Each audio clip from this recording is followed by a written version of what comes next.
అందరికీ నమస్కారం. వివాహ శుభకార్యముల ప్రకటనలు మరియు పుట్టినరోజు నామకరణ మహోత్సవ ప్రకటనలు చేయబడును. అదేవిధంగా ఉద్యోగ వ్యాపార రాజకీయ ప్రకటనలు చేయబడును. ప్రకటనలు కావలసిన వారు మన మన్యం 2021@gmail.com ఈమెయిల్ ద్వారా మమ్మల్ని సంప్రదించగలరు.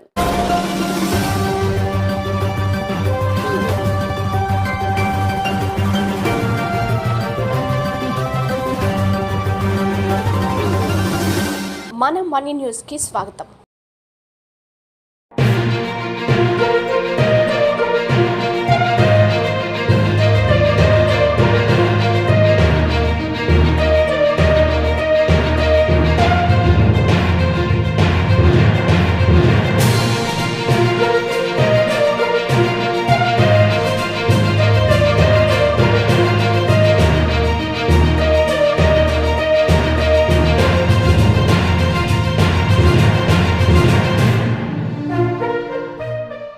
అందరికీ నమస్కారం. మన మన్యం మీడియా వార్తలకు స్వాగతం. అల్లూరి సీతారామరాజు జిల్లా పెదబైలు మండలం ప్రభుత్వ స్థలంలో ఓ గిరిజనేతరుడైన మొగలుపూరు రాధాకృష్ణ అక్రమంగా ఇల్లు నిర్మించారని గిరిజన సంఘం నాయకులు బుధవారం తెలిపారు. ఈ నేపథ్యంలో తహసీల్దార్ కార్యాలయం ఎదుట నిరసనలు తెలిపారు. అలాగే ఈ విషయంపై రెవెన్యూ అధికారులకు ఫిర్యాదు చేసినా ఎటువంటి ఫలితం లేదని అన్నారు. సంవత్సరంలో పెదబైలు మండల కేంద్రంలో మొగలుపూరు రాధాకృష్ణ సన్న బృందావనం అనే గిరిజనేతరుడు సర్వే నెంబర్ 10/1లో సుమారు సెంటున్నర స్థలాన్ని, ప్రభుత్వ స్థలాన్ని ఆక్రమించుకొని స్థానిక పర్మనెంట్ ఇల్లు నిర్మించుకోవడం జరిగింది. ఈ విషయం మీద మేము గతంలో అనేకసార్లు స్థానిక తహసీల్దార్ వారికి కూడా ఫిర్యాదు చేయడం జరిగింది. ఇక్కడ రెస్పాన్స్ సరిగా లేకపోవడంతో మేము ఈ విషయాన్ని గౌరవ శ్రీ పాడేరు ఎస్డిసి గారి దృష్టికి తీసుకెళ్లడం జరిగింది. వారి విషయంపై స్పందించి అనేక మార్లు మాకు అలాగే మొగలుపూరు రాధాకృష్ణ అనే గిరిజనేతరుడికి పిలిపించి తగు విచారణలు అనేకసార్లు జరిపి ఫైనల్గా గత సంవత్సరం ఆగస్టు 2వ తారీఖున జడ్జిమెంట్ అయితే ఓరల్గా ఇష్యూ చేయడం జరిగింది. కానీ మాకు ఆర్డర్ కాపీ రావడానికి దరిదాపు 1 సంవత్సరం కాలం పట్టింది. మరి ఈరోజు ఆర్డర్ కాపీ వచ్చి దాదాపుగా 2 నెలలు గడుస్తున్నా సరే స్థానిక తహసీల్దార్ పెదబైలు వారు ఎటువంటి చర్యలు తీసుకుపోవడం నిజంగా బాధాకరం. ఈరోజు రెవెన్యూ శాఖ పూర్తిగా నిర్లక్ష్యం చేయడం వల్లనే కంప్లీట్గా ఈ 5th షెడ్యూల్ ఏరియాలో అక్రమ కట్టడాలు జరుగుతుందని మేము భావిస్తూ ఉన్నాం. కాబట్టి మేము ఒకటే చెప్తున్నాం, ఇప్పటికైనా సరే రెవెన్యూ డిపార్ట్మెంట్ మొత్తం మేల్కొని ఏదైతే అక్రమ కట్టడం చేస్తున్నారో వారి మీద శాఖపరమైన చర్యలు తీసుకుని వెంటనే అక్రమ కట్టడాన్ని కూల్చివేయాలని చెప్పి ఈ మీడియా ముఖంగా మేము తెలియజేస్తున్నాం. లేదు అనుకుంటే ఖచ్చితంగా ఈ విషయం మీద న్యాయస్థానాన్ని ఆశ్రయించడానికి ఏమాత్రం వెనకాడబోమని కూడా ఈ మీడియా ముఖంగా మేము రెవెన్యూ శాఖ వారికి హెచ్చరిస్తూ ఉన్నాం.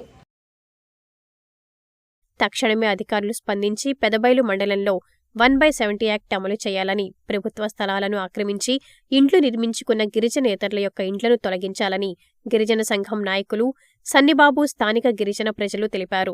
ఈ కార్యక్రమంలో కె బొంజుబాబు, ఎంపీటీసీ బోండా సన్నిబాబు, వి కొండయ్య, స్థానిక గిరిజన సంఘ నాయకులు పాల్గొన్నారు. చట్టసభల్లో వెళ్ళి ఈరోజు గిరిజన హక్కులు కాలరాస్తుంటే మీరు మాట్లాడకపోవడం ఇది ఎంతో దుర్మార్గం. ఆనాటి డాక్టర్ బాబాసాహెబ్ అంబేద్కర్ మనకు ఊరికే రాజ్యాంగం ద్వారా ప్రత్యేకమైనటువంటి షెడ్యూల్లో చేర్పించలేదు. ఈ అమాయకులైనటువంటి ఆదివాసి ప్రజానికానికి ప్రత్యేక చట్టాల హక్కులు లేకపోతే కనీసం సమాజంలో మానవుడికి కూడా బతకలేనటువంటి పరిస్థితులు ఎదురయ్యే క్రమంలో ఈ యొక్క చట్టాలు మనకు రూపొందించడం జరిగింది. దయచేసి ప్రతి ఒక్క ఆదివాసి గిరిజనులారా ఖచ్చితంగా ఈ యొక్క భూమిని మనం కాపాడుకోకపోతే భవిష్యత్తులో రిజర్వేషన్లు ఉండదు. రిజర్వేషన్లు అంతా కానీ తారుమారు అయితే భవిష్యత్తులో మీరు రాజకీయ నాయకులుగా చాలామంది కాలేరు. అలాగే కంప్లీట్గా గిరిజన జాతి అన్న కూడా మరి పోయే ప్రమాదం ఉంది. కాబట్టి ఖచ్చితంగా ఈ యొక్క అక్రమ కట్టడాల్ని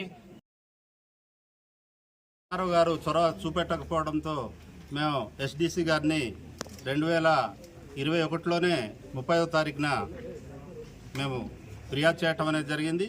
అయితే 3 సంవత్సరాలు పట్టింది.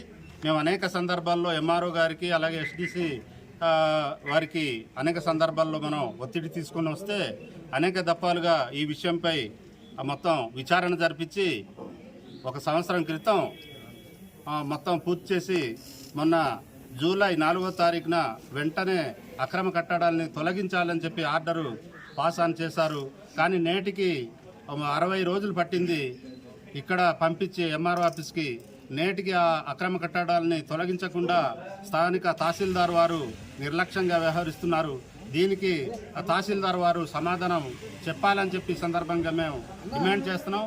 ఎందుకంటే ఈరోజు అక్రమ కట్టడాలు రోజు రోజుకి మొత్తం జిల్లా వ్యాప్తంగా అరకు, అనంతగిరి, అలానే డుమ్రిగూడ, ఈ పాడేరు, పెదబైలు అన్ని చోట్ల ఈరోజు మండల కేంద్రాలు అక్రమ కట్టడాలు రోజు రోజు పెరిగిపోతున్నాయి.